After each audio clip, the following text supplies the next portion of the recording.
반짝이는 눈빛 눈이 부셔 매일 날 감싸주는 손길.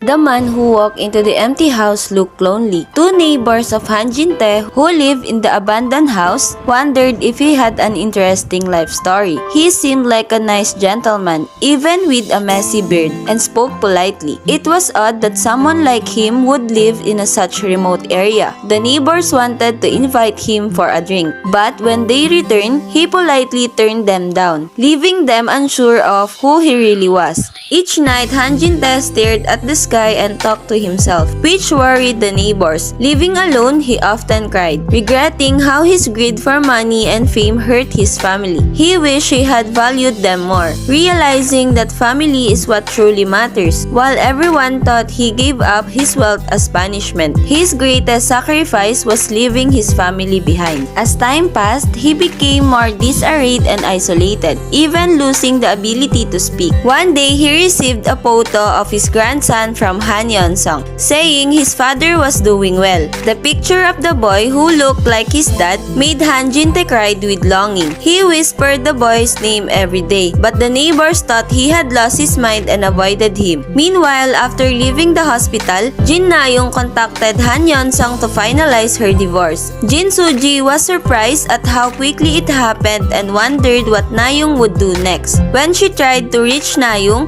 there was no response, and her family couldn't find her. Worried, they reported her missing, but there was no sign of her. In reality, Na-young had gone to a quiet fishing village, working hard to save money for Little Bin while remaining silent. Even though Han Yeon-sung said she didn't need to send child support, Na-young worked hard as it was her only reason to live. Little Bin started to miss her mother and grandfather, saying he wanted to see them. Kim Mari, who had kept him from Han Jin-tae, thought it was time to help, believing Han Jin-tae had already suffered enough. With Han Yeon-sung's help, they found both Han Jin-tae and Jin Na-young, planning to reunite them with Little Bin. When Kim Mari saw Han Jin-tae in the abandoned house, she was shocked by how unhealthy he looked and called for help. At the hospital, he cried and apologized to her but was too weak to speak well. He also found out he had cancer and didn't have long to live. A few months later, Han Jin-tae passed away. Han Yeon-sung found Jin Na-young and brought her to see Little Bin. When she saw her son running to her, she cried tears of joy. After years of sadness, she finally found peace that night. The next day, she passed away in her sleep. Their funerals were held and Little Bin, dressed in black, said goodbye to his mother and grandfather.